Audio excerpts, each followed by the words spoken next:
आज की C plus plus की क्लास में हम लोग ऑपरेटर ओवरलोडिंग के बारे में जानेंगे। तो आइए सबसे पहले हम शुरू करते हैं कि ऑपरेटर ओवरलोडिंग कहते किसे हैं। नॉर्मली सी प्लस प्लस के प्रोग्राम्स के अंदर हम लोग ऑपरेटर्स को यूज़ करते हैं, जैसे कि अर्थमेटिक ऑपरेटर्स हो गए, कंपैरिजन या लॉजिकल ऑपरेटर्स, जितने भी ऑपरेटर होते हैं हम उन्हें नॉर्मली यूज़ करते हैं। लेकिन यदि आप ऑपरेटर्स को अगर ऑब्जेक्ट के साथ में यूज़ करते हैं, तो यहाँ पे आपको ये समझना ज़रूरी है कि अगर आप ऑपरेटर्स को ऑब्जेक्ट के साथ में यूज़ करते हैं, तो ये कंसेप्ट जो है वो ऑपरेटर ओवरलोडिंग कहलाता है।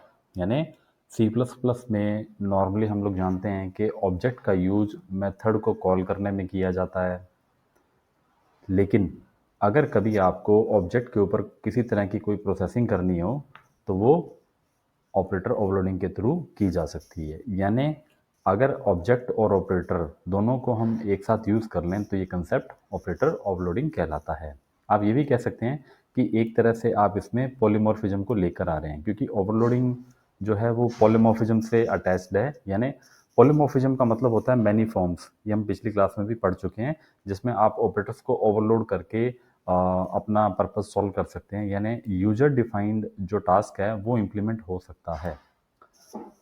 ऑपरेटर ओवरलोडिंग के दौरान आपको ये समझना आवश्यक है कि आप जो भी ऑपरेशन को परफॉर्म करेंगे, वो एक तरह से यूज़र डिफाइंड डेटा टाइप के ऊपर इम्प्लीमेंट होगा। यूज़र डिफाइंड डेटा टाइप का यहाँ पे मतलब ऑब्जेक्ट से रहेगा, और उसके साथ में आपको कोई भी ऑपरेटर यूज़ करना पड़ सकता है। तो सिंपली आप ये कह सकते हैं कि ऑपरेटर को आप ऑब्जेक्ट के साथ में रखें। उदाहरण के लिए यहाँ पे आपको एक एग्जांपल में बताया गया है कि आपने ऑब्जेक्ट में +5 किया है, तो ये ऑब्जेक्ट कुछ भी हो सकता है। जैसे उदाहरण के लिए एज हो सकती है, कोई स्टूडेंट की परसेंटेज हो सकती है, कुछ भी आप इसे मान लें और आप इसके ऊपर एक प्रोसेसिंग कर सकते हैं। तो जैसा कि आप जानते हैं कि प्लस या एडिशन का जो काम है वो नंबर्स के बीच में ही होता है, लेकिन ऑब्जेक्ट कोई नंबर नहीं होता है, क्योंकि ऑब्जेक्ट तो एक एंटिटी है, क्लास के लिए की होती है जो फंक्शंस को कॉल करने का काम करती है। ये एक यूजर डिफाइंड डेटा टाइप होता है जिसका टाइप क्लास होता है। तो यहाँ पे अगर आप ऑब्जेक्ट के साथ में एक नंबर को ऐड कर रहे हैं, ऑब्जेक्ट के साथ में एक नंबर को ऐड कर रहे हैं, तो ये पूरा कंसेप्ट ऑटोमेटिकली कन्वर्ट हो जाएगा। ये ऑपरेटर ओवरलोडिंग के तहत देखा जा सकता है। इस एग्जाम्पल के अलावा आप किसी भी रूप में ऑपरेटर को समझ सकते हैं। जैसे यहाँ पे आप अर्थमेटिक ऑपरेशंस को अप्लाई कर रहे हैं, आप इसमें लॉजिकल को भी देख सकते हैं और कंपैरिजन भी कर सकते हैं।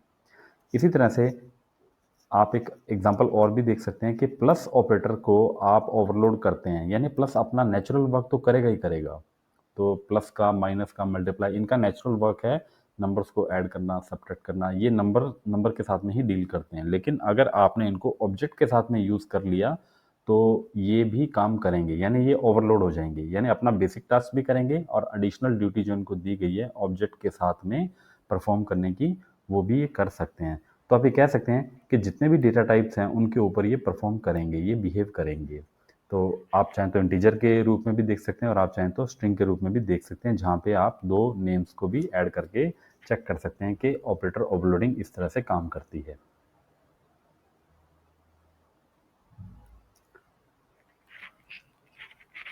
अब हम यहाँ पे देखना चाहेंगे कि सी प्लस प्लस में ऐसा नहीं है कि सभी ऑपरेटर्स को आप ओवरलोड कर सकें।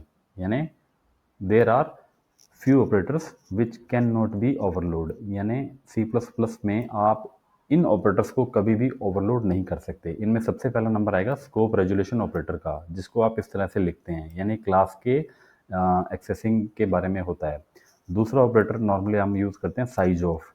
तो साइज ऑफ ऑपरेटर का बेसिक टास्क होता है कि आप इसमें किसी भी डेटा टाइप को या वेरिएबल को यूज़ करें तो ये उसकी बाइट्स के अंदर आंसर को रिटर्न करता है। तो आप इस ऑपरेटर को भी ओवरलोडिंग में यूज़ नहीं कर सकते। इसके अलावा मेंबर सेलेक्टर ऑपरेटर, यानी कि जो डॉट ऑपरेटर होता है, आप इसको भी यूज़ नहीं कर सकते। इसका यूज हम ऑब्जेक्ट के साथ में करते हैं जहाँ पे फंक्शन को कॉल कर रहे हैं। और इसके अलावा मेंबर पॉइंटर सेलेक्टर, आप इसको भी यूज़ नहीं कर सकते। और एक ऑपरेटर और है टर्नरी ऑपरेटर। तो ये रूल है, आप इन ऑपरेटर्स को सी प्लस प्लस में ऑब्जेक्ट के साथ में यूज़ नहीं कर सकते, यानी ऑपरेटर ओवरलोडिंग में इनका प्रयोग नहीं किया जा सकता। टर्नरी ऑपरेटर को आप इसके रूप में भी देख सकते हैं, जहाँ पे हम कंडीशन को ट्रू और फॉल्स के लिए एग्जामिन करते हैं। तो यहाँ पे एक लिस्ट बनाई गई है कि आप इन ऑपरेटर्स को यूज़ नहीं कर सकते हैं।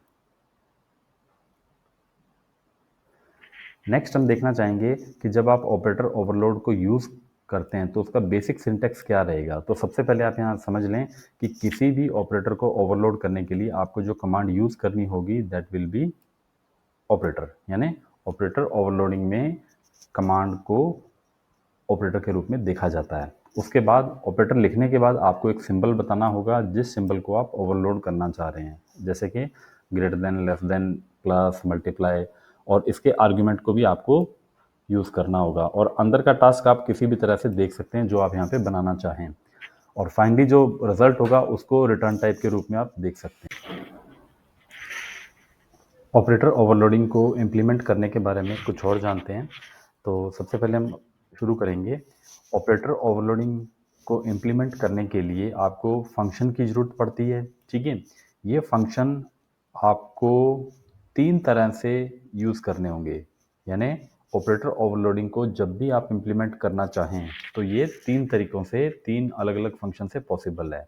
तो सबसे पहले हम बात करेंगे मेंबर फंक्शन के थ्रू, जो कि बहुत नॉर्मल है, नेचुरल है, जो डिफ़ॉल्ट हम यूज़ करते हैं। यानी आपने ऑपरेटर कमांड को यूज़ करते हुए एक ऑपरेटर को इम्प्लीमेंट किया और ऑब्जेक्ट की हेल्प से आपने उसे कॉल कर लिया। यहाँ पे मतलब ये रहेगा कि आपने ऑपरेटर को क्लास के अंदर इम्प्लीमेंट किया है और ऑब्जेक्ट की हेल्प से आप उसे कॉल कर रहे हैं। तो जैसे ही आप ऑब्जेक्ट के साथ में ऑपरेटर लिखेंगे, मेंबर फंक्शन मानते हुए ये उसे एग्जीक्यूट कर देगा। दूसरा इसका डिफरेंट सिनेरियो हो सकता है नॉन मेंबर फंक्शन, और तीसरा हो सकता है कि अगर आपको कुछ प्राइवेट और पब्लिक मेंबर को अलग से एक्सेस करना हो तो आप ऑपरेटर्स को फ्रेंड फंक्शन के साथ में भी यूज़ कर सकते हैं। अब यहाँ पे हम ये देखेंगे कि जो ऑपरेटर ओवरलोडिंग फंक्शन के थ्रू आप इम्प्लीमेंट कर रहे हैं, तो क्लास के अंदर नॉर्मली जो हम मेथड बनाते हैं उन्हें मेंबर फंक्शन कहते हैं।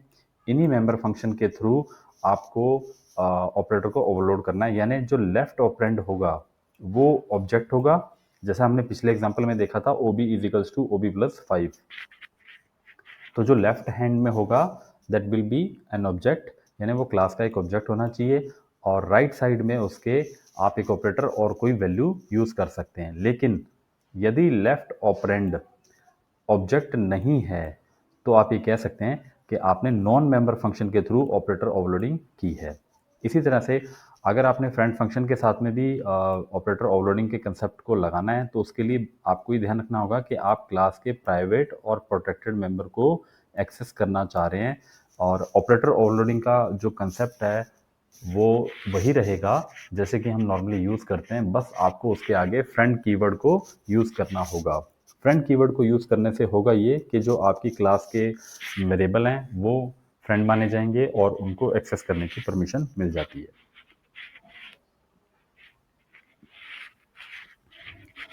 अब हम बात करेंगे सबसे ज़रूरी चीज़ पर कि जब आप ऑपरेटर ओवरलोडिंग को C++ में इम्प्लीमेंट करते हैं, एग्जीक्यूट करते हैं, तो उसके लिए कुछ आपको रूल फॉलो करने होंगे। ये रूल बहुत आवश्यक हैं। इन रूल्स को जाने बिना आप ऑपरेटर ओवरलोडिंग ना करें। तो सबसे पहले जो आपको रूल समझना है वो ये, no new operator can be created, यानी आप अपनी तरफ से कोई नया ऑपरेटर लेके मत आएँ। आप नए ऑपरेटर को ओवरलोड नहीं कर सकते, आप नए ऑपरेटर के ऊपर कोई प्रोग्रामिंग नहीं कर सकते।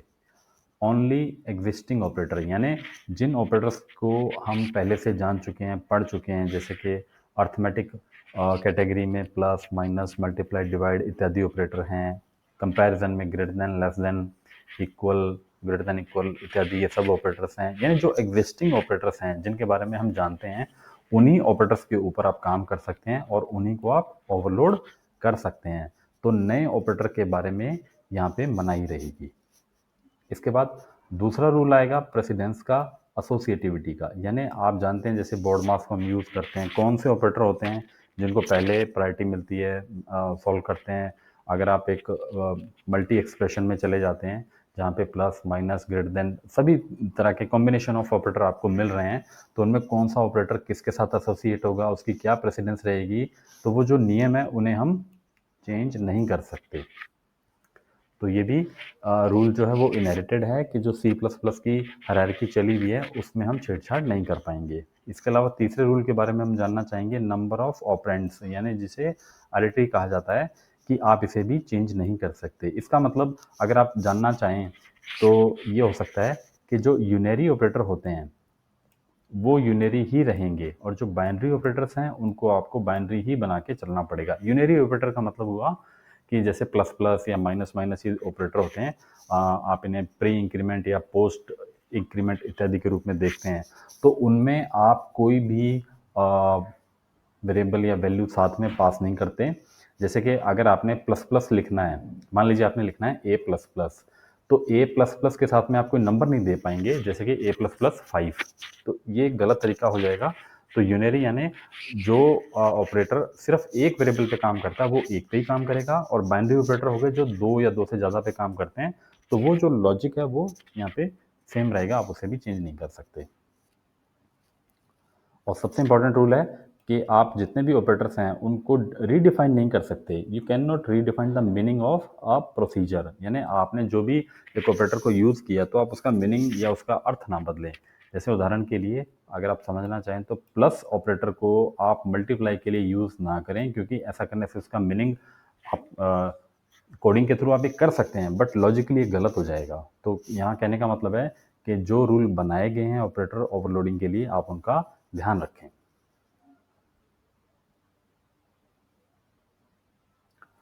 अब आते हैं हम स्ट्रिंग मेथड्स के ऊपर, सी और सी प्लस प्लस। यहाँ पे आपको ये समझना आवश्यक है कि जो स्ट्रिंग मेथड अवेलेबल हैं स्ट्रिंग डॉट एच लाइब्रेरी के अंदर, वो सी लैंग्वेज के लिए भी सेम रहेंगे और सी प्लस प्लस के लिए भी सेम रहेंगे। यानी अगर आपने इनको एक बार जान लिया तो दोनों जगह आप इनका यूज़ कर सकते हैं। तो कुछ फंक्शंस हैं जो ज़्यादा कॉमन है, ज़्यादा पॉपुलर हैं, तो आइए उनके बारे में बात करते हैं। तो यहाँ पे आप सबसे पहला फंक्शन देखेंगे str_upr।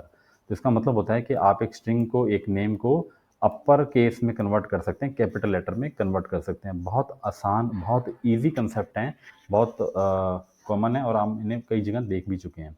तो यहाँ पे इन्हें उदाहरण के तौर पे हम देख रहे हैं कि एक आपने फंक्शन लिया str_upr और इसको आपने एक पैरामीटर पास कर दिया कंप्यूटर। तो ये आप देख रहे हैं कि आपने स्मॉल लेटर में पास किया है। तो जैसे ही आप इसे एग्जीक्यूट करेंगे तो आपको, अगर आपने इसे प्रिंट करवाया तो आपको रिजल्ट के रूप में कंप्यूटर मिल जाएगा। यानी जो भी नेम आप स्मॉल लेटर में देंगे वो इसे कैपिटल में कन्वर्ट कर देगा। इसके अलावा दूसरा फंक्शन रहेगा strLWR। अगर आप अपर कर सकते हैं तो लोअर भी कर सकते हैं। उसके लिए फंक्शन को आप ध्यान रखें, LWR के रूप में आप इसे यूज़ करें। ये आपके दिए गए नाम को लोअर केस में कन्वर्ट करेगा, और जब आप इस फंक्शन का यूज़ करें तो अपना जो भी स्ट्रिंग है, जो नेम है, जो टेक्स्ट आप देना चाह रहे हैं उसे कैपिटल लेटर में रखें ताकि वो स्मॉल में कन्वर्ट कर पाए। तो जैसे आपने कैपिटल में दिया तो ये आपको रिजल्ट के अंदर, आउटपुट में आपको स्मॉल लेटर्स के अंदर दिखा देगा। इसी तरह से स्ट्रिंग लेंथ है, तो लेंथ अगर आप किसी नेम की निकालना चाह रहे हैं, नंबर ऑफ लेटर फाइंड करना चाह रहे हैं तो वो भी कर सकते हैं। इसके लिए आप स्ट्रिंग लेंथ फंक्शन को यूज़ कर लें, LEN स्ट्रिंग लेंथ। यानी str तो सब में लग ही रहा है, तो नेम चेंज होता जाएगा, तो वो उसके पर्पज़ पर है। तो जैसे ही आपने इसमें एक स्ट्रिंग सप्लाई की, उसमें नंबर ऑफ लेटर को काउंट कर दिया जाएगा और एक इंटीजर या एक नंबर के रूप में आपको इसमें आंसर मिलेगा। यहाँ पे आप ये भी ध्यान रखें कि अगर आपने strlen में वाइट स्पेसेस को यानी स्पेस बार को यूज़ किया है तो वो भी काउंट किए जाएंगे। तो लेंथ इज़ अ लेंथ, तो उसमें एग्जैक्ट नंबर ऑफ लेटर्स या नंबर जितने भी हैं उन सब की काउंटिंग करके आपको रिजल्ट दे दिया जाएगा। इसके बाद चौथे फंक्शन पर आते हैं, जहाँ पे आप ये देखेंगे कि स्ट्रिंग को कॉपी किया जा सकता है। नॉर्मली जैसे आप इंटीजर्स को कॉपी कर लेते हैं, लाइक a=b, तो स्ट्रिंग को उसी लिहाज से आप कॉपी नहीं कर सकते। इसके लिए आपको एक फंक्शन यूज़ करना पड़ेगा, क्योंकि हम जानते हैं कि सी प्लस प्लस में और सी में दोनों में ही जो स्ट्रिंग होती हैं बेसिकली वो एरे होती हैं, वो करेक्टर एरे के रूप में जानी जाती हैं। तो उसके लिए आपको फंक्शन यूज़ करना ही पड़ेगा। तो यहाँ पे आप देख रहे हैं कि अगर आप स्ट्रिंग कॉपी फंक्शन को यूज़ करते हैं तो वो आपकी इन्फॉर्मेशन को डुप्लीकेट कर देगा, यानी जो वैल्यू एक में होगी वही वैल्यू आप दूसरे में भी पा सकेंगे। और वैल्यू को आप हमेशा ध्यान रखें कि राइट हैंड से लेफ्ट हैंड की ओर वैल्यू आती हैं। इसके अलावा नेक्स्ट आप एक फंक्शन और देख सकते हैं, स्ट्रिंग रिवर्स। यहाँ पे आप देखेंगे कि आपको एक जो भी स्ट्रिंग दी जाएगी, जो भी आपको एक नेम दिया जाएगा, उसे आप रिवर्स कर सकते हैं, यानी राइटिंग ऑर्डर इसमें उल्टा हो जाएगा। तो स्ट्रिंग रिवर्स अगर आप करना चाहें, जैसे आपने लिखा कंप्यूटर, तो इसका रिवर्स आंसर आपको मिल जाएगा। यानी जो फर्स्ट लेटर होगा वो लास्ट में आएगा और जो लास्ट में लेटर होगा वो फर्स्ट बन जाता है। That called string reverse. तो इसके लिए आपको कोई प्रोग्रामिंग या कोडिंग की ज़रूरत नहीं है। ये फंक्शन बहुत हेल्पफुल है, तो जहाँ भी आप इन्हें यूज़ करना चाहें अपने रिक्वायरमेंट के हिसाब से आप इन्हें अप्लाई कर सकते हैं। इसके अलावा स्ट्रिंग कॉन्केटिनेशन बोला जाता है इसे। कॉन्केटिनेट का मतलब होता है कि दो चीज़ों को ज्वाइन कर दें, आप अटैच कर दें, ऐड कर दें। तो नॉर्मली हम नंबर को तो ऐड कर ही लेते हैं, लेकिन अगर आपको स्ट्रिंग्स को ऐड करना हो तो आप स्ट्रिंग कैट फंक्शन यूज़ कर लें, STRCAT। ये फंक्शन होगा तो जितने भी आप इसमें स्ट्रिंग सप्लाई करेंगे उन सबको ये ऐड कर देती है। जैसे हमने लिखा लैपटॉप, तो ये आंसर आपको सिंगल एंटिटी के रूप में मिल जाएगा। और लास्ट फंक्शन के बारे में हम बात करते हैं, स्ट्रिंग कंपेयर। तो ये चेक करती है कि क्या दो स्ट्रिंग आइडेंटिकल हैं, सेम हैं या डिफरेंट हैं। अगर आपको चेक करना हो तो इस फंक्शन को आप यूज़ कर सकते हैं। तो फंक्शन को आप इस तरह से लिखें, स्ट्रिंग कंपेयर। तो ए में जो भी इंफॉर्मेशन होगी उसको कंपेयर किया जाएगा बी से। और अगर इवन ये केस सेंसिटिव है, मतलब अगर स्मॉल और कैपिटल लेटर का भी डिफरेंस आ गया तो ये इक्वल नहीं मानती। और यहाँ पे ये ध्यान रखना जरूरी है कि जो स्ट्रिंग कंपेयर फंक्शन होता है, अगर दोनों स्ट्रिंग सेम निकलती हैं, आइडेंटिकल निकलती हैं, एक जैसी हैं, तो इसका आंसर आपको 0 के रूप में मिलेगा। यानी दो चीज़ों के बीच में डिफरेंस 0 आना चाहिए। तो वहाँ से आप समझ सकते हैं। तो अगर आपसे ये पूछा जाए कि स्ट्रिंग कंपेयर फंक्शन दो स्ट्रिंग को कंपेयर करता है और अगर वो सेम निकलती हैं तो इसका आंसर क्या आता है, 0 इसका आंसर आता है। और अगर सेम नहीं होंगी तो उनका डिफरेंस यानी कि एक जो नंबर बनेगा वो आपको रिटर्न कर दिया जाएगा।